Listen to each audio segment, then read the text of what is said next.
La méthode des coûts et des performances cachées, qui a été inventée par Henri Savall dans les années 1970, puis développée avec ses équipes de l'Institut de socio-économie, propagée en France, dans des milliers d'entreprises à date aujourd'hui, également dans 34 pays du monde, présente un intérêt extrêmement intéressant au niveau micro, mais également macroéconomique, comme je vais vous l'expliquer.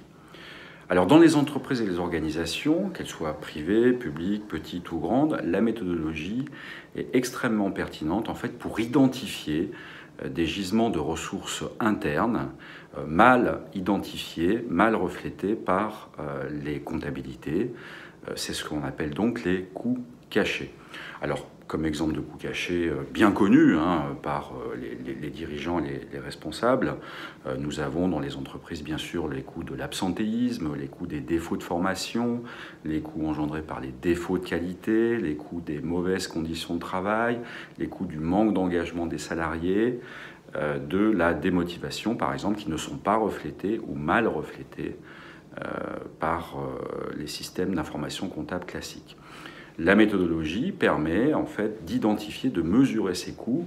Les études que nous avons réalisées montrent que ces coûts sont en moyenne très très élevés, peuvent atteindre en moyenne 20 000 € de coûts cachés par personne et par an. La bonne nouvelle, et c'est qu'au travers d'une méthodologie en fait de projets pertinents et adaptés, ces coûts sont réductibles, convertibles en valeur ajoutée à hauteur de 50% à 75%.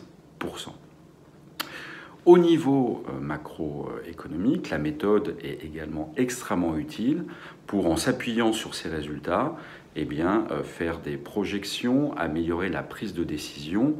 La crise de la Covid l'illustre au travers différents travaux publiés notamment dans Le Monde, Les Échos, également L'Opinion.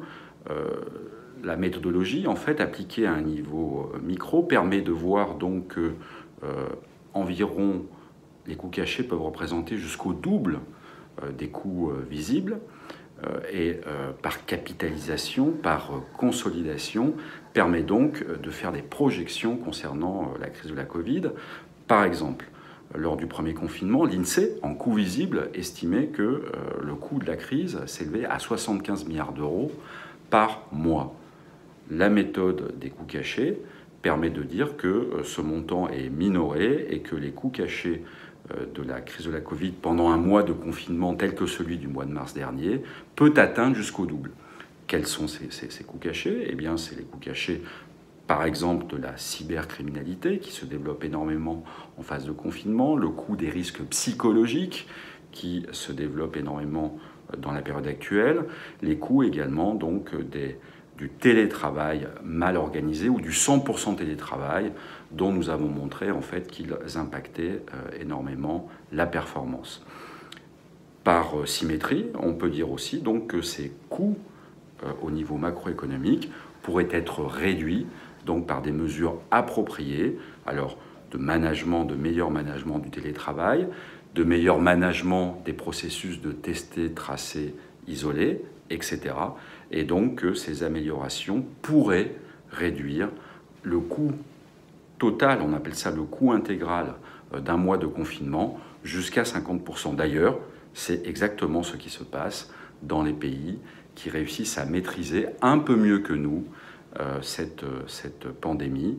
On voit que leurs chiffres de récession sont à peu près moitié inférieurs aux nôtres. Je parle du Japon, de la Corée, de Taïwan, etc.